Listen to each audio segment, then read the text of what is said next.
हमारे पास फोन लगाए। आजकल आप देखते होंगे स्त्रियां कथा वाच रही हैं व्यासपीठ पर बैठ करके।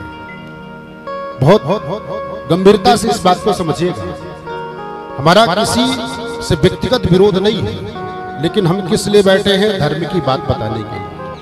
जो बात न्यायोचित हो, धर्मशास्त्र सम्मत हो, वो बात हम कहने के लिए बैठे हैं।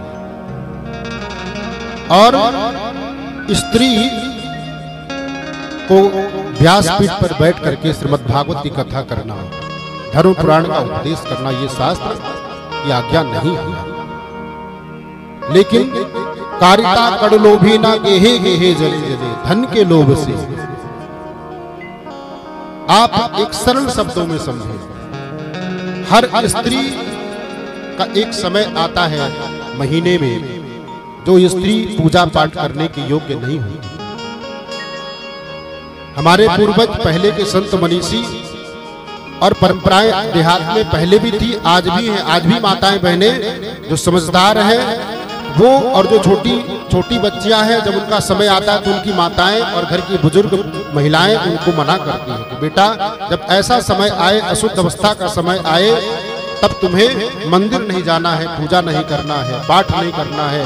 यहाँ तक कि किसी सत्पुरुष को भोजन बना करके नहीं देती थी। ये परंपराएं थी हमारे समाज में, धर्मशास्त्रों। और जब दुशासन ने द्रौपदी को खींचा था भरी सभा में, केशों को पकड़ करके, रजस्वला नारी थी। कहने का तात्पर्य, उस समय स्त्री को न पूजा करना चाहिए, न पाठ करना चाहिए, न धर्म पुराण शास्त्र की बात करनी चाहिए। एकांतवास हुआ करता था। पहले के समय में 5 दिन स्त्री को एकांत में रखा जाता था। स्त्री की परछाई भोजन में नहीं पड़ती थी। ऐसी हमारी परंपरा थी। आज कुछ कथा कथित माता पिता और कथावाचक अपनी पुत्रियों को, अपनी बहनों को व्यासपीठ पे बैठा करके कथा कहलवा रहे हैं, जिसका हमारे संत मनीषी खूब विरोध भी कर रहे हैं। ऐसा नहीं है।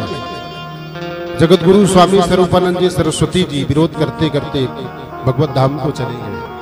उनके आसन पर विराजमान अभिव्यक्त और स्वरानंद स्वामी जी ने भी इस बात का विरोध किया है।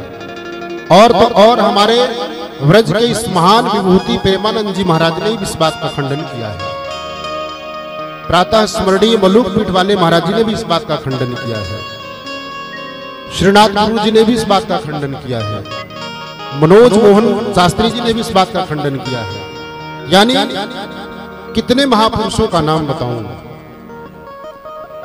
और मैं भी निवेदन करता हूं इस व्यासपीठ से कि हर धर्म की ध्वजा को संभालने वाले कथा व्यासों को, संतों को, मनीषियों को, विद्वानों को इस बात का पुरजोर विरोध करना चाहिए।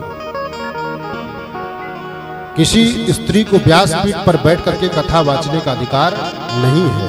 और ऐसे नहीं कहा जा रहा, शास्त्र सम्मत बात कही जा रही है। स्त्री मुखात् धर्म मीमांसा, स्त्री मुखात् धर्म मीमांसा, यह शृणोतु दुरात्मना।